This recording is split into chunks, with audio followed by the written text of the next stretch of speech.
Selamat bergabung kembali pembaca IP di Semua Bisa Dijelasin bersama saya Filza dan juga Rido, caleg DPR RI kita dari Partai Buruh. Semoga bisa lolos ya, Dok. Kali ini kita akan bicara tentang fenomena yang sebenarnya udah jadi hit sejak lama sih, Dok. Cuman kembali lagi mencuat nih.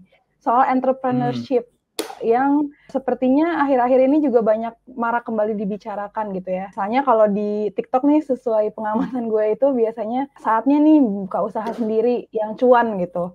Udah nggak zaman jadi pekerja gitu ya. Saatnya jadi bos untuk diri sendiri kayak gitu. Tuh banyak banget video-video di TikTok. Begitu juga di X atau Twitter dan lain-lain. Kalau pengamatan lo gimana, Dok, soal ini? Iya, gue sih ngamatin fenomena yang sama, dan menariknya adalah kebanyakan yang walaupun proponennya kebanyakan orang-orang yang gue lihat ini ya, orang-orang kaya gitu ya. Dalam arti mereka adalah orang-orang yang punya latar belakang, kalau bahasa sekarang tuh privilege gitu ya. Cuman yang jelas adalah yang menerima ide ini justru adalah mereka yang juga bisa dibilang bukan berasal dari latar belakang kelas itu gitu. Jadi misalkan kalangan buruh, kalangan menengah ke bawah lah, yang intinya adalah berupaya untuk juga bisa masuk ke dalam lingkar sosial yang seperti itu gitu. Dan ini biasanya juga kalau gua amatin ya, dicoba juga dengan dimasukin unsur-unsur tentang pada bagaimana gagasan kerja keras itu di era sekarang itu bisa membuahkan hasil. Makanya selalu dikasih penjelasan, kalau gua bisa kenapa lu enggak gitu kan. Gua pikir itu hal-hal yang mencoba untuk memberikan semangat positif gitu tentang kehidupan yang semakin lama semakin sesak di era kapitalisme, di mana pasarnya semakin gila-gilaan seperti sekarang gitu ya. Itu sih kalau gue lihat. Jadi gagasan ini sebenarnya yang meresonansikannya justru banyak dari kelas menengah ya, menengah atas ya, yang mana mereka udah biasa hidup dalam lingkungan kayak begitu dan kemudian punya banyak sumber daya yang dipakai untuk bisa menjadi entrepreneur gitu ya. Tapi juga menariknya adalah upaya untuk mereproduksi gagasan ini itu dia juga ngajakin kelas sosial yang lain gitu, yang nunjukin bahwa ada kelas menengah bawah yang berhasil. Itu juga menjadi bagian sebenarnya dari bagian propaganda ini, dari bagian penyebaran gagasan ini, bahwasanya entrepreneurship itu menjadi hal yang bisa dilakukan oleh siapapun gitu, terlepas dari posisi kelasnya gitu.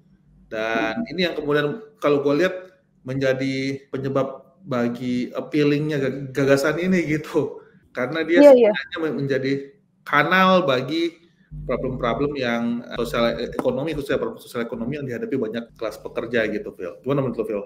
Iya, sama-sama. Dan apalagi kalau kita lihat dari peraturan-peraturan regulasi yang dibuat juga udah mengarah ke sana semua kan. Misalnya Omnibus Law Cipta Kerja gitu. Di situ kan sebenarnya mengencourage masyarakat untuk semuanya jadi entrepreneur, dalam hal ini usaha kecil dan menengah ya. Karena ingin melepaskan tanggung jawab negara soal misalnya memberikan jaminan kepastian kerja yang layak dan lain-lain, sehingga semuanya dikanalkan ke masyarakat, bikin aja UMKM sendiri gitu kan. Dimana kalau di dalam Cipta Kerja kan pasal-pasalnya itu memudahkan pengusaha UMKM untuk misalnya menggaji pekerjanya di bawah upah minimum dan lain-lain gitu. Dan selain itu juga gue melihat ini sih, ini tuh beresonansi yang sangat kuat gitu ya dengan para perempuan sih sebenarnya, para perempuan dan termasuk perempuan kelas pekerja gitu. Kenapa? Karena ketiadaan penyediaan layanan reproduksi sosial seperti misalnya daycare dan lain-lain itu kan membuat banyak perempuan jadi ingin, ya kalau bisa usaha di rumah aja deh, biar bisa tetap mengurus keluarga, mengurus anak, mengurus suami dan lain-lain, tapi juga tetap cuan gitu kan. Nah ini jadi ada soal pelepasan tanggung jawab negara soal ini juga sih, reproduksi sosial. Ya ini part of my thesis juga lah ya. Gitu. Jadi ya, emang ada beberapa hal sih di sini kita bisa lihat ya. Iya, emang gue juga ini juga sih, gue sebenarnya bukan hal yang baru. Di generasi gue dulu juga ada tuh refleksi juga pengen kaya gitu. Cuman yang bikin ekspresi ini jadi terekstensifikasi kan karena salah satu adalah media sosial, khususnya kayak dulu media visual kayak Facebook itu, kalau pandangan gue ya, itu nggak terlalu bisa ngasih visualisasi yang cantik gitu. Mungkin ada hubungan juga karena dengan teknologi ya. Dulu kamera di HP tuh nggak terlalu bagus ya. Nah sekarang ini karena kamera di HP udah canggih ya, sekarang visualisasinya bisa keren-keren gitu ya. Gua lihat pada bagaimana ya orang-orang yang mempropagandakan gagasan entrepreneurship ini ya, dia ya visualisasinya emang keren-keren gitu, dan era estetiknya sekarang ya, kalau visualisasi lo bagus kan dia bisa sampai menyentuh perasaan gitu ya, kalau bahasa kerennya tuh menyentuh afeksi gitu ya kan. Dan ini yang membuat kenapa intensifikasi dari gagasan entrepreneurship itu begitu kuat gitu sekarang ini gitu, walaupun substansi utamanya yaitu tentang yang lu bilang tadi, gagasan masyarakat warga itu dilepaskan begitu aja tanpa ada tanggung jawab negara, sebenarnya bukan hal yang baru gitu.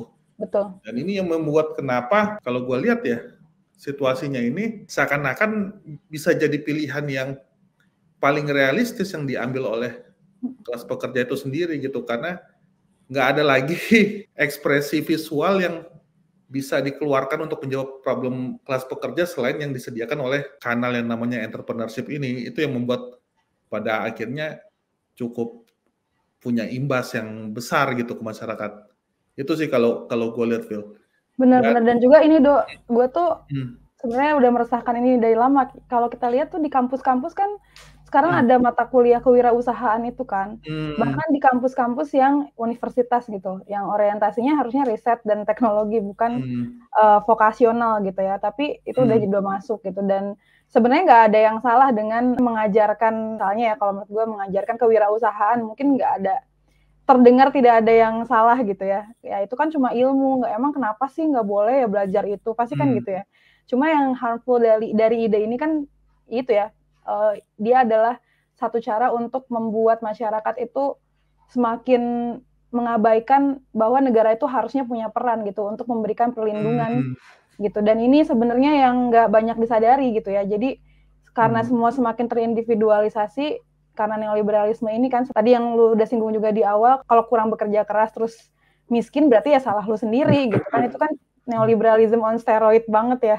Ide-ide neoliberalism yang paling mendasar gitu ya, vulgar gitu. Dan gue tertarik yang tadi itu, Do, yang lu bilang soal ya ini jadinya kayak opsi yang tak terhindarkan lah gitu untuk kelas pekerja. Kenapa ya, Do, bisa begitu ya, Do? Ya itu bisa banyak penjelasan gitu. Tapi kalau gue tertarik sebenarnya kayaknya ini ada hubungannya sama hilangnya aspirasi emansipasi kelas pekerja itu sendiri gitu, dalam arti kegagalan dari politik kelas khususnya di Indonesia gitu, karena politik kelas kita bahkan sampai dengan dari reformasi sekarang itu nggak cukup maju yang pada akhirnya bisa menciptakan opsi-opsi yang sifatnya sosial bagi konstituen utamanya itu sendiri, yaitu kelas pekerja gitu. Jadinya nggak heran gagasan kayak entrepreneurship yang sebenarnya adalah dimulai pertama kali dari kalangan menengah atas atau bisa dibilang borjuis kecil ya sebenarnya, itu diterima secara alamiah sebagai satu ekspresi sosial ekonomi gitu. Dan ya gue lihat itu karena problem kegagalan kita membangun alternatif dalam visi kelas pekerja, akhirnya ya pilihan yang paling mungkin adalah apa yang tersedia dan yang paling banyak digembar-gemborkan gitu.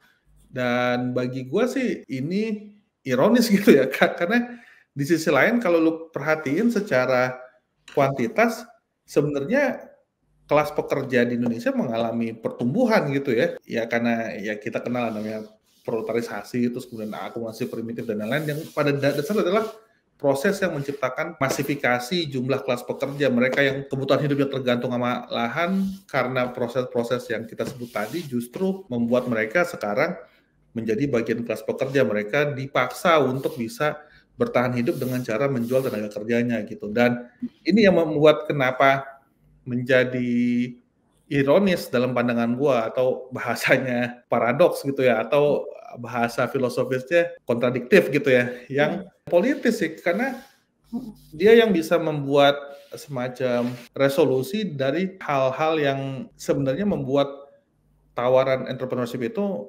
banyak problemnya gitu. Betul. Sebenarnya salah satu resolusi yang paling klasik dan ortodoks kan cease of the means of production ya, Dok. Jadi supaya semuanya memiliki aset, memiliki alat produksi, tidak ada lagi yang bekerja di bawah perintah bos gitu ya. Ya sebenarnya itu kan mengambil alih alat produksi. Ya, itu kan untuk kalau sampai ke sana aspirasi kelas pekerja kayak gitu kan gimana gitu.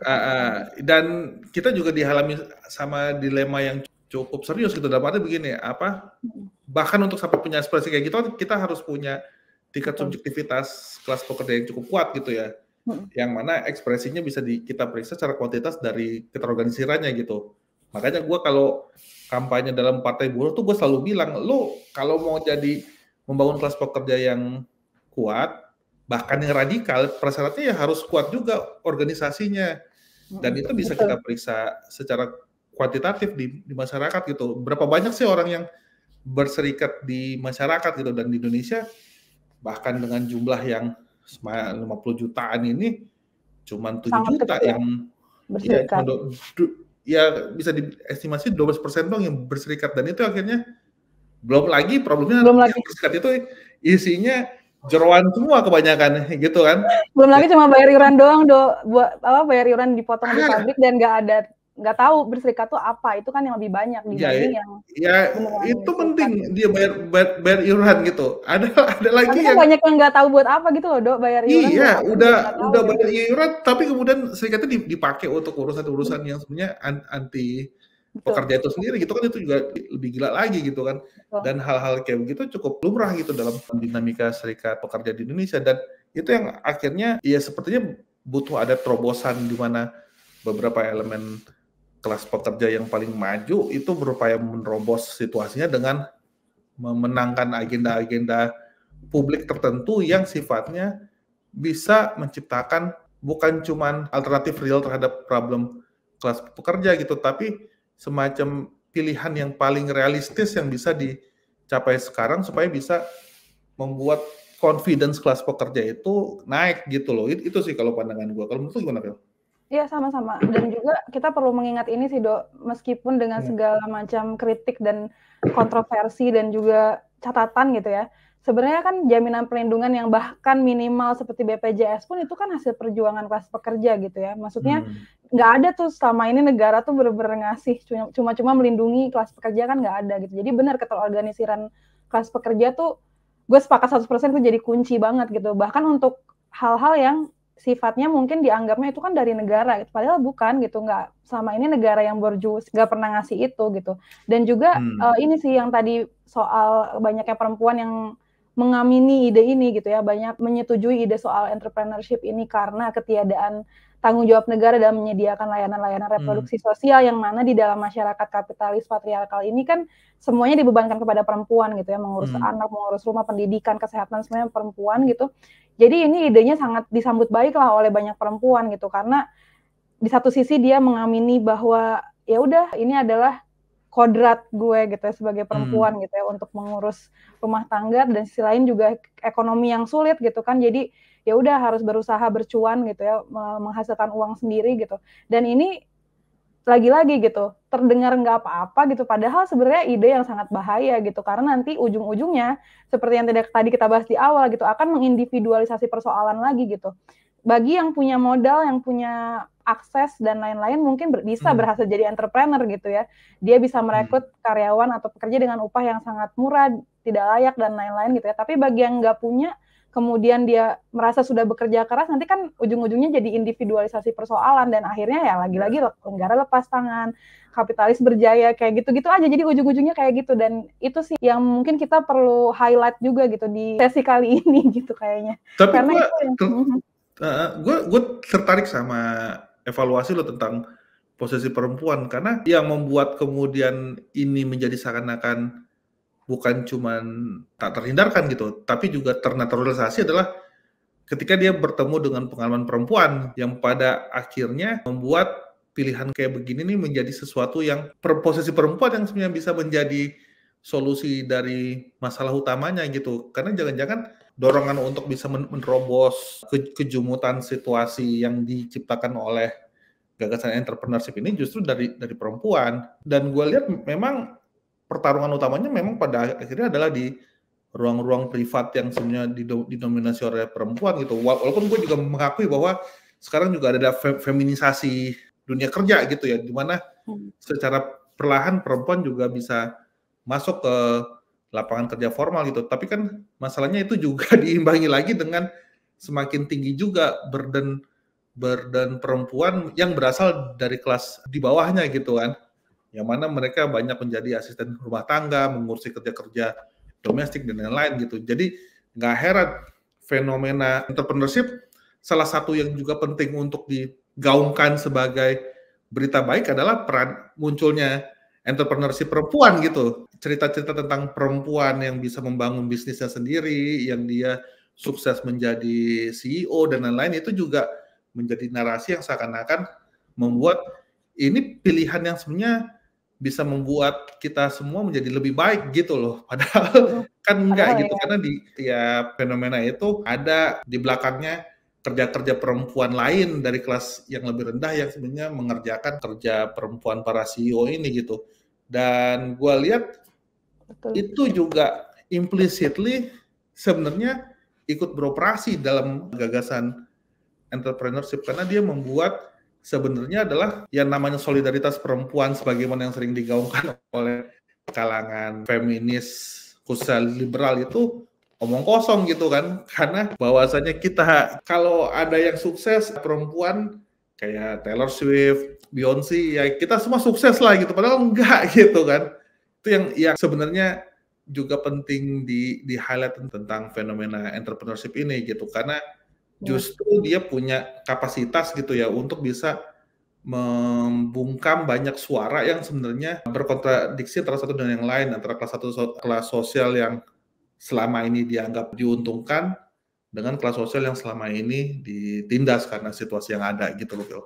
Benar-benar, dan tambahan lagi sebenarnya feminisasi kerja kan terjadi bukan karena semata-mata adanya emansipasi gitu ya dari perempuan bahwa mereka ingin menggantikan peran laki-laki dan lain-lain, enggak gitu. Pada kenyataannya kebanyakan gitu ya feminisasi di dunia kerja itu terjadi karena adanya kebutuhan ekonomi yang mendesak yang kemudian berkelindan erat dengan nilai-nilai atau norma-norma patriarkal di mana pada akhirnya perusahaan lebih memilih untuk merekrut perempuan karena dianggap submisif, lebih murah. Ya udah gitu, bukan kepala keluarga, bukan penanggung jawab pencari nafkah dalam keluarga dan lain-lain kan. Jadi semua itu berkelindan gitu, sehingga benar seperti yang tadi lu bilang gitu, bahwa ya kesuksesan perempuan itu nggak bisa dilihat secara sebagai entitas yang tunggal gitu, nggak bisa, karena di balik CEO itu ada yang bersihkan pecahan-pecahan kacanya kan kayak gitu. Dan gue nggak mau nyebut nama ya karena agak ngeri nih soal kenapa nama-nama ini kadang-kadang ya gitu. Tapi maksudnya gue setuju dengan ide pelontarkan salah satunya misalnya oleh Nancy Fraser, Cynthia Arruzar tentang Identity Bhattacharya tentang feminism for the 99% kan sebenarnya idenya juga itu kan untuk menganalisis persoalan kelas di dalam kita melihat politik pembebasan perempuan ini gitu. Jadi itu sih jadi setuju banget. Dan terutama jadi kita udah bisa lihat ya Do ya, sebenarnya garis besar dari problem ini tuh ada di mana. Nah, mungkin kita bisa sum up di akhir sesi ini masing-masing dari kita. Jadi gimana sih kita melihat entrepreneurship ini? Kalau menurut gue sih ekspresi ini adalah buah dari kondisi material yang ada gitu. Ini kan sebenarnya kegagalan dari agenda negara kapitalis Indonesia yang mencoba untuk bangun kapitalismenya gitu ya kan. Kapitalisme Indonesia justru sangat didominasi sama wajah informal gitu ya, yang pada akhirnya karena informalisasi ini dia nggak bisa mampu untuk menciptakan lapangan kerja formal yang sifatnya ajak memastikan setiap pekerja yang masuk itu tetap berada dalam posisinya gitu. Dan kenyataannya dan ini memang ada hubungan sama neoliberalisme, tapi juga ada hubungan sama politik kelas kapitalis Indonesia itu sendiri yang kabrut gitu dalam membangun agenda ekonominya gitu. Dan gue pikir disitulah ininya problemnya, agenda politik kelas ke depan adalah bukan cuma ngomongin posisi kelas pekerja aja, tapi juga harus melihat secara lebih luas bagaimana mengelola sistem ekonomi supaya dia bisa menciptakan satu kondisi di mana mereka yang bekerja itu nggak lagi terancam sama ancaman-ancaman ekonomi pasar yang sifatnya adalah sebenarnya sangat penuh dengan ketidakpastian gitu, karena faktor kompetisi, faktor apalagi tuh krisis dan lain-lain gitu kan.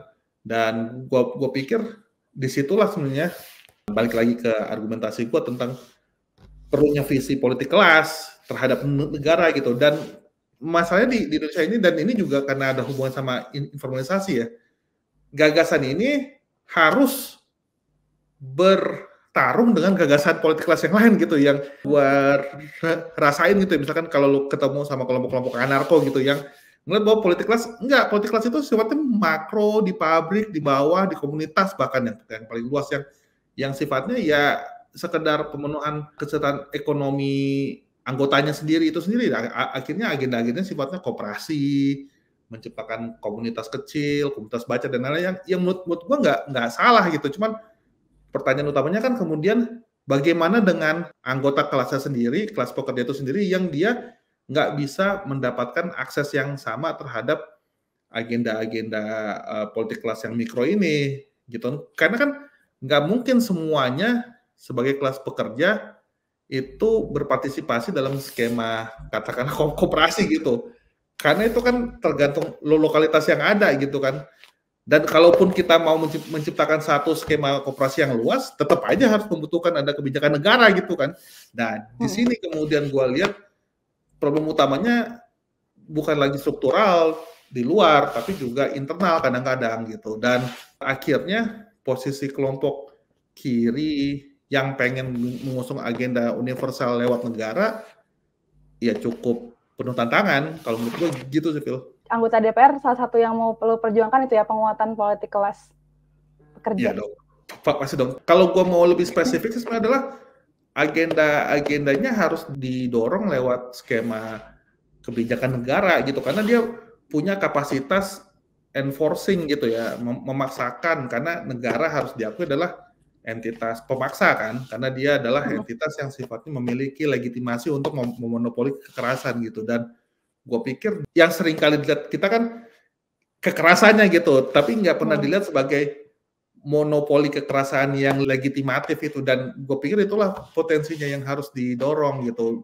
Kalau kita mau mencoba untuk mengatasi masalah entrepreneurship, ya kita harus dorong agenda ekonomi yang industrial yang sifatnya bisa menyerap banyak tenaga kerja, supaya kalaupun memang ada agenda entrepreneurship, ya itu memang real tentang agenda inovasi yang sifatnya paradigmatik gitu, yang sifatnya mendasar, fundamental, bukan cuman tentang gimana caranya bisa bikin rasa cilok macam-macam gitu, atau bikin baju yang modelnya kayak gimana. Enggak, ini kita ngomongin tentang inovasi yang bisa memajukan peradaban manusia ke dimensi yang lebih tinggi kualitasnya. Itu sih kalau gue lihat. Jadi kalau bayangan gue bukannya menolak entrepreneurship-nya per se, tapi gue menolak utilisasinya dalam kondisi di mana ekonomi Indonesia begitu problematiknya sekarang gitu loh.